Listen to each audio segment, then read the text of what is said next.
Hey. This is Mr. Valerio's podcast here, and we are going to discuss some vocabulary terms here on the Mr. Valerio podcast. And I expect many of y'all in the classroom to be partaking in. We're trying to do vocabulary a little bit different here. And so I'm showing y'all a little example of what I expect for this project to be. This should take a few days to do. So while we all are working on this project at home or in the classroom, we will be working on other endeavors. However, this should not take too much of your time.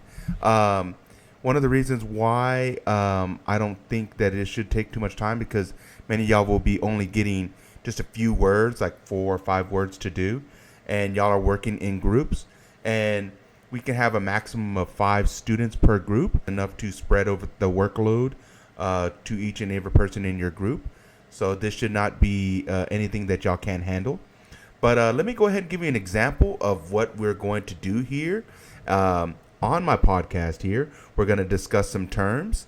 And these terms, whenever you look at them on Schoology, they seem like we have no reason to use these at all.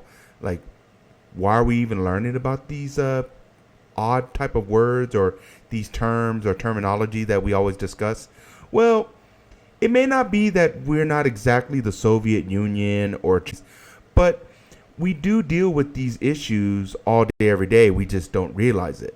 For example, I remember 2 years ago, whenever I was upstairs, and one of the weirdest things that I had ever seen, and I find it very weird because of the situation, is that there is these two, I would say, I think they were sophomores. I think they were sophomores at the time. There's these 2 young sophomores, these 2 young girls that were on the second floor near room 250, and they were just beating the hell out of each other. I mean, it was ugly. I'm talking hair. It was ugly. I'm talking hair flying. I'm talking blood flying. It was a very vicious fight. Now, as many people, of course, were watching, as young people do, they gather around and watch a fight. What I noticed is that there was one young man that had his arms crossed through the whole thing. And he wasn't recording anything. He was just smiling through the whole thing. And I found that peculiar. Now, of course, we were able to find out what happened more. And these 2 young girls were fighting over a boyfriend. Or at least it appeared this person was playing them both. He actually had them both as his girlfriend. And they found out about it. And so they decided to go after each other. And it got to a very, very rough boiling point. Okay? Now, what I also had heard, because, we hear things too, is that they had found out about each other a while ago. And then they just kept talking, behind each other's back, talking trash to their friends, just kind of elevating the stakes over and over and over again. They reached a breaking point, and then they just had a full-on out assault on each other. Okay? And like I said, the young man that was sitting with his arm crossed with a smile on his face was enjoying it all, while these 2 young ladies were just beating each other up. Now, I kept on thinking, aren't they going after the wrong people? Why are they going after each other? Like, as far as I know, they weren't, they weren't aware of each other before, they found out about, that they were being basically played like a fiddle. But they went after each other. They were talking trash about each other, and then their anger just riled up, and then it just exploded. How come they didn't calm things down and try to figure out what's going on here before, they got physically violent and started doing damage to each other? Aren't they going after the wrong person? That's what I was wondering. And so, sometimes you have to look at the situation, and before things get worse, before things get into such a bad point that violence only seems the. And in this case, who really won the fight? Who won? like you said, both of these girls were both bloodied. Okay, so they're not exactly looking like a trophy wife at this instance, right? They're bloodied, they're bruised, they're beaten up, and like I said, the boyfriend of both girls is laughing at this whole situation. So who really won? So it would have been nice if they would have actually talked to each other and said, "Hey, we need to calm things down. We're letting things get out of hand here." And then maybe if they would have discussed things, they were like, "Really going after the wrong person. We're going after the wrong person here." So they should have eased tensions. Okay, they should have eased tensions and realized that this was going to get them nowhere. Well, this is exactly the term of détente. What is its French word? What is its French word you're speaking of? Well, détente is the easing of tensions. Okay, it's the easing of tensions. So as these young girls that were fighting each other should have had their own form of détente, where they should have calmed things down, eased tensions, and realize that, hey, we're going after at this one man who created this mess in the first place. Then maybe we could avoid a situation that occurred. Maybe we can avoid a situation getting worse where we don't actually win in this whole mess. Okay, so the United States and Soviet Union were thinking the same thing in the 70s, where tensions were thinking the same thing in the 70s, where tensions were getting so high and they were getting so hostile that nuclear war could have unfolded, as what almost took place during the Cuban Missile Crisis. And so the leaders of the Soviet Union and the United States realized, hey, we need to calm things down. We need to calm things down. We need to discuss things more openly and figure a solution out. We don't have to be friends. We don't have to be buddies. We don't have to be alliances in any way. But we don't need to fight. We don't need to make this situation worse. That is détente. And in many instances, in high school, you all should experience some form of détente. Whenever a situation gets worse and worse and worse, y'all should step back and say, hey, we need to calm things down. We need to relax. We need to, work things out. Doesn't mean that we have to be friends. Doesn't mean we have to be allies. It just means that we don't need to make things worse. That is détente. Okay, that is the word détente. Okay, so I think that's a very good example of that. And also one of the terms here that we see here is oil embargo. Now this one doesn't need too much explanation, but as I've shown y'all, that oil makes the world go round. And so if the United States doesn't have oil, our economy can really go into a hellish place. So when we don't have oil, we are in deep trouble. Okay, so in the 70s, we had a massive problem with oil. Even though we produced some, we desperately needed a lot more oil than what we could produce. So we had to get a lot of oil from the Middle East, namely Saudi Arabia, namely Iran, and other places. Okay, now as y'all know, in many other countries in the Middle East that have a lot of oil aren't too friendly with us. Okay, but business is business, and so money talks. And so money also makes the world go round.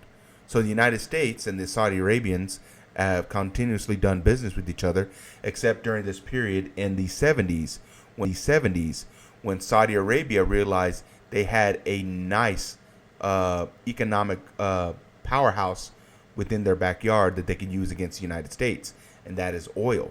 Because in the 70s, we had cars that would average around 10, 11 miles a gallon, and people would buy gasoline like nothing. We're talking like 28, 29, 45 cents to the gallon. Very easy to get. Okay. And so there was no need to have fuel efficient vehicles. There was no need to have even vehicles that were actually very efficient at all. So we could waste a bunch of oil and a bunch of gasoline, and we would always have access to that reserve, especially with Saudi Arabia. Well, once they did an embargo on us where they stopped selling oil to us, well, then now our country was in bad shape, where we had huge lines of people. We're talking like hours on end, of people trying to get gasoline. Okay. And so that's what the embargo did. Okay. This embargo, Saudi Arabia and OPEC nations stopped selling oil to the United States. That's what it did. Okay. So not necessarily the definition is what really needs to be known here, because I think y'all know that very well. Y'all know what an embargo does. It stops the sale of something, but it's the effect. It's the effect that's what makes it very, what makes it very, very tough for the United States. That's the effect. Is what y'all need to realize. Its impact on the United States economy. That's what y'all need to realize. What the embargo does. Okay, what it actually does. Okay, y'all know what it is. Y'all know that it is where the OPEC nation stops selling oil to the United States as a retaliation point, because the United States, I think y'all know this, but it's more important to understand the effects of that embargo. And who is OPEC in the first place? Who are the organization of the petroleum exporting countries? What do they do? Well, for many, many decades, they still have a lot of power. Don't get me wrong, they still have a lot of power. Okay, this is an organization. They're a cartel.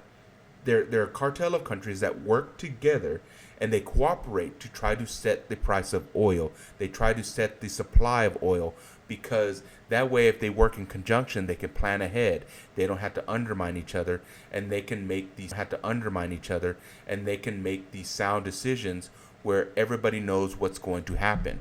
So, say for example, like one country like Nigeria that's in OPEC, they will be in lockstep with the United Arab Emirates, or they'll be in lockstep with Mexico. So, like Nigeria won't sell like 8 million oil in a day, and Mexico will only sell like 1 million barrels of oil a day, because then you're going to have a definite imbalance there where you're not coordinating, and therefore that affects the price of oil. So this OPEC cartel works together. There's like, hey, we're all going to agree to sell this amount of oil. We're going to try to set it at this price. That's our goal. And we're going to try to set our supply at this price so we can control the price of oil. And they did this very well for many, many decades, until the United States got very good at fracking. Okay. Once the United States started getting very good at fracking and started lowering the cost of that, they don't have as much influence on us as they used to. So they still have a lot of power. Let's not get that twisted, but they don't have the power like they used to, like they did in 2008, and definitely not like they had in 1970. Okay. Imagine if the people that were running OPEC in the 70s were around to see what's going on. They'd be aghast at how big the United States has changed, and how their oil dependency isn't as reliant as it used to be on OPEC. It's still there, but nowhere near as strong. So this is your examples of how I expect this to operate. You don't have to be as long-winded as I am. You could actually talk about this in much smaller terms. Just make sure that you don't just read a definition to me. I can read a definition. Here, let me give you an example. I don't want to see this. The term Iran-Contra affair between 1981 and 1986. Senior administration officials secretly facilitated the... Who cares? Man, I can do that. If I want a robot to do that, I'll get a robot to do that. Make sure you customize that. Okay? You can customize that, because every single one of y'all have a unique skill. Okay? Every single one of you has a unique voice. I want to see something unique about this, that you're actually learning the term. Okay? Now, don't worry. I will provide these vocabulary terms to you, and I will provide a slideshow to go with these terms. Okay? So if you are doing a duo podcast, definitely use that to help you build an example that you can think of to help facilitate your understanding of this concept, and then therefore you're able to help your peers understand what you're trying to say. So definitely do that. Okay, and I'll give y'all more details of what I expect to see on this podcast, or whatever project you decide to do later on. Okay, but I want to see something unique here. We're gonna try something different here. Okay.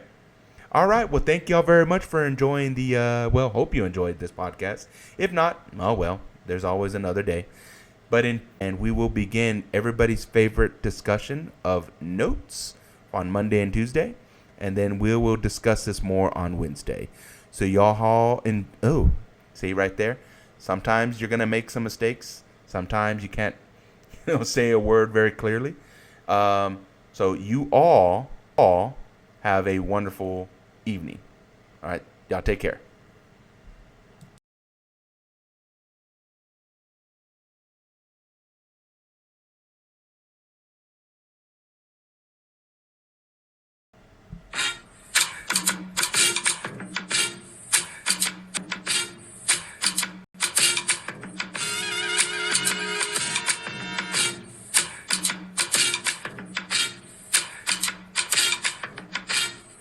This is the Mr. Valerio podcast. We hope you enjoyed, and we will see you Monday.